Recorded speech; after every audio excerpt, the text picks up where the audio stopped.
If you guys could have a seat, we'll get started with the second of three elements. Welcome back. The students having their work performed have provided all these refreshments, which it's a really sad thing when food has to go home.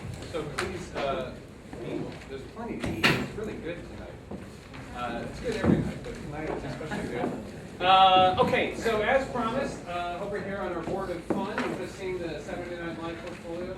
And now we're going to do Helen's Family Guy, a SPEC script. This is how, for those of you that don't know, literary agents like to read sitcom SPEC scripts, so Helen's written a doozy. I'm going to have each of you introduce yourself now, your names and the characters you're playing, and then we'll go right into it. So without further ado, go. Bryan Howard, doing Peter, Tom, Big Wig, editor, and Cleveland come out. Heather, Henry Lois, Freckles, and Chorus.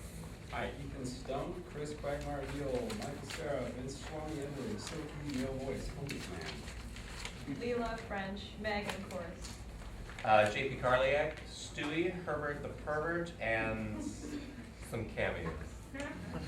I'm Popeye V. I'll be reading Brian, train conductor, Dr. Phil, David Bowie, and are you reading Vince or am I reading? You're reading Vince. Okay, I'm reading Vince Schwab. Lucky me. I'm Ginger Marie Rogers. I'm reading Diane, Batwoman, Braces, SmartBank, Bella, Shamu, and Chorus. I'm Pam Noles. I'll be your narrator. Yay. 5, 6, 7, 8. It seems today that all you see is violence in movies and sex on TV. But where are those good old-fashioned values On which we used to rely. Lucky there's a family guy. Lucky there's a man who positively can do all the things that make us laugh and cry. He's a family guy.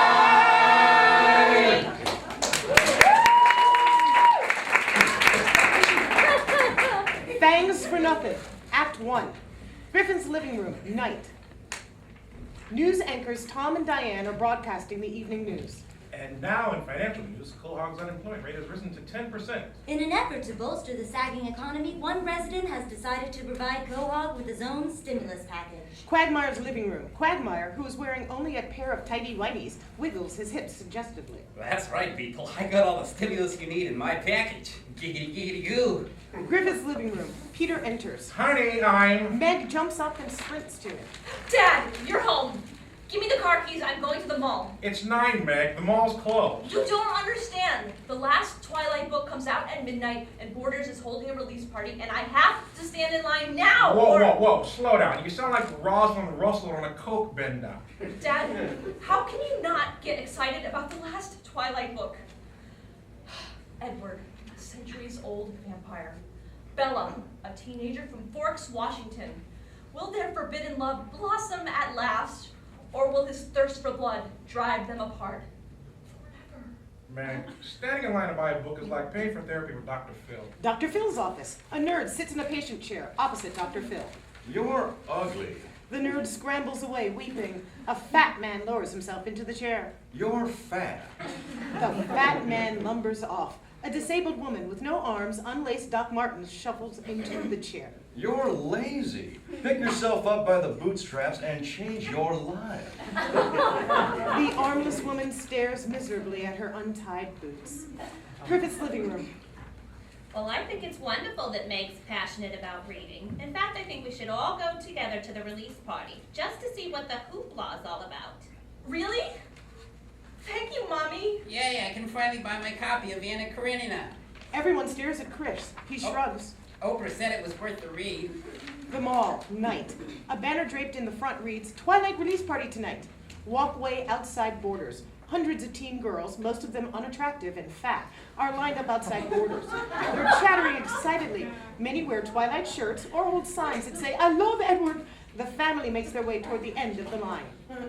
God, I haven't seen this much blubber since Shamu took a wrong turn off the Gulf of Carpinteria. Australian beach, day. 200 killer whales lie flopping in the sand.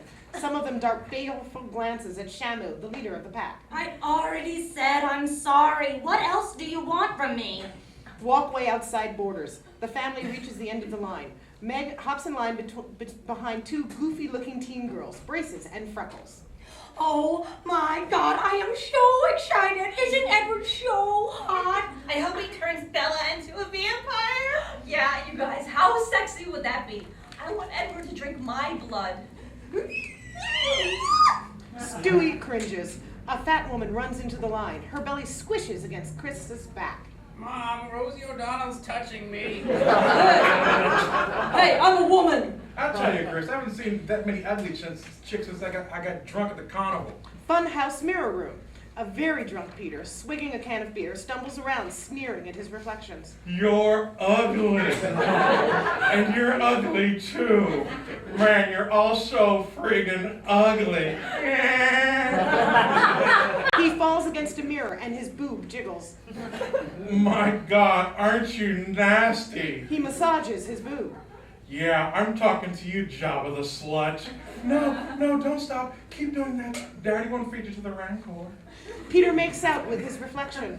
Suddenly he pulls back. He peers around at the other reflections in embarrassment. Back to outside borders. Meg turns angrily to her family. Guys, stop embarrassing me in front of my new friends. Go away. Meg edges them out of the line. Lois picks up Stewie and she, Peter, and Chris start walking off. Oh, okay, honey. We'll meet you back here at midnight.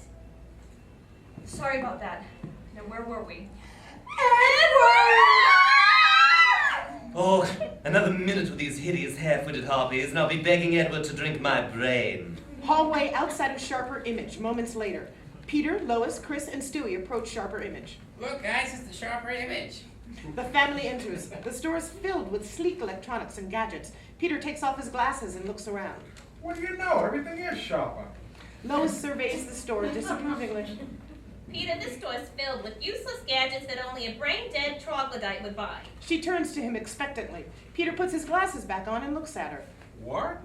I was just saying that only a brain-dead troglodyte would buy the stuff in this store. Yeah, and? And, well, I don't know, Peter. I guess I was kind of expecting... Holy Jesus, I'm on a raptor! He and Chris hurry off screen. that. Walkway outside borders. Meg, Freckles, and Braces are standing in line. And then he said, bite me. So I said, why don't you bite me? Oh wait, you can't. You're not a vampire. Herbert the pervert, poorly disguised as a blonde woman's wig and a Twilight shirt, shuffles up to them. Evening, ladies. Mind if I join you? Not at all. Herbert scoots into line. Boy, that Edward is one fine, strapping young fellow, isn't he? Like totally. I'd hit it. I hit it hard. I'd hit it like a screen door in a hurricane. I hit it like a jackhammer on demolition day. I hit it like the fist of an angry god. I'd hit it so hard that whoever pulls me out of that tight chested cleft will be crowned the new king of England. There's an uncomfortable silence as they all look at Herbert. I wouldn't hit it that hard.